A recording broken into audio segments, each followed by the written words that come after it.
appreciate it.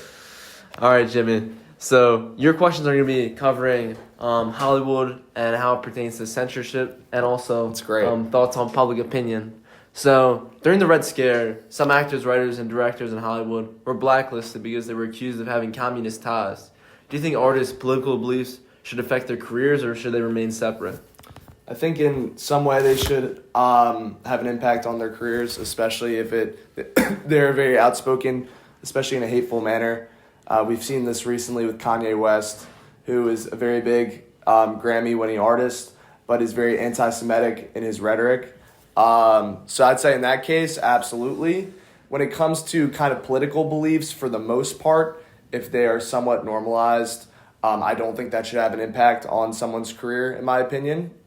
Whether they are a Democrat or a Republican or not affiliated with a party, I don't think that should have an impact on someone's career. So I'd say if the rhetoric is hateful, if it is putting down certain communities outwardly, then that is one case. But if it's some sort of political affiliation, I think that's a very different story. What about something like through the 50s and 80s, if a director was supporting super liberal economic policies such as those presented by like communism and socialism? Do you think that should affect their career outcomes? And should we trust people with these views?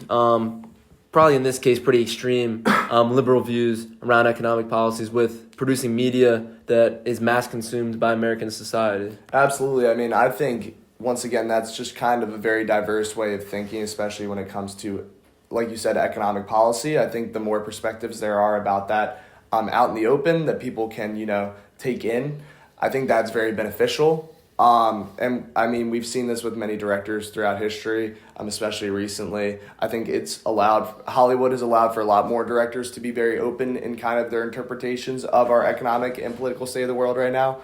But yeah, I'd say it was very much so conservative at that time in this country in the 50s and the 60s in how media was presented and how it was able to be reflected in the United States. I think today it would be a very different story and there wouldn't be as much censorship at that time. Thank you. So would you say that how impressionable people are is ultimately their own responsibility? They should be cautious to what they let influence them and how much they let it influence them? 100%. I think if you're above 18 and older, it is your responsibility to take in as much information as possible and form your own opinions on kind of things going on within this country and the world generally. However, if you're younger than 18 and you're a minor, I think your parents should have a lot of control over that, about what types of media you're consuming and kind of the opinions they're being formed.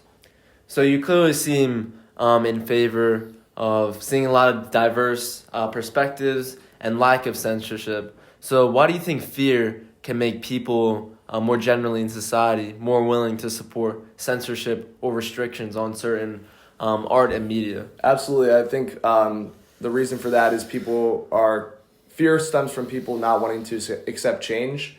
And obviously, sudden change can be something that is very scary and fearful. But gradual change, especially with, lowering censorship, is something that will allow people to, become much more informed and become better versions of themselves at the same time. So I'd say that's where it really comes from at the end of the day. Right, now finally, shifting more into films themselves, do you think movies mostly reflect what society already believes, or do they actually shape what society believes in a kind of road-running way? Absolutely. I think it's a duality of the two. I think, we've seen especially a lot of historical films, All the President's Men for one, Apocalypse Now, another, especially in the 70s, were films that dealt with kind of the here and now. I mean, we've seen it very recently with films like, Spotlight, which covered a lot of the things going on within the Catholic Church, particularly, that dealt with kind of the present time period and kind of some of the perspectives on that. And then there's also, films that have, had quite an impact on how the future of society is as well. And we've seen this with Interstellar, for example, something that's focusing on kind of, the lengths that technology can go to, especially with aerospace technology. So I'd say it's a duality of, both in the same. And some films, probably feature a little bit of both of those elements within them as well. So I think, as we always say, art reflects life. And I think that is very common within films. Art reflects life. Absolutely, Jimmy. Thanks so much for your time. This has been Joe Conley with the Cold War Cinema Podcast. That's all we have for you for this series. Thank you so much for tuning in, and we will see you next time. Thanks for having me, Joe.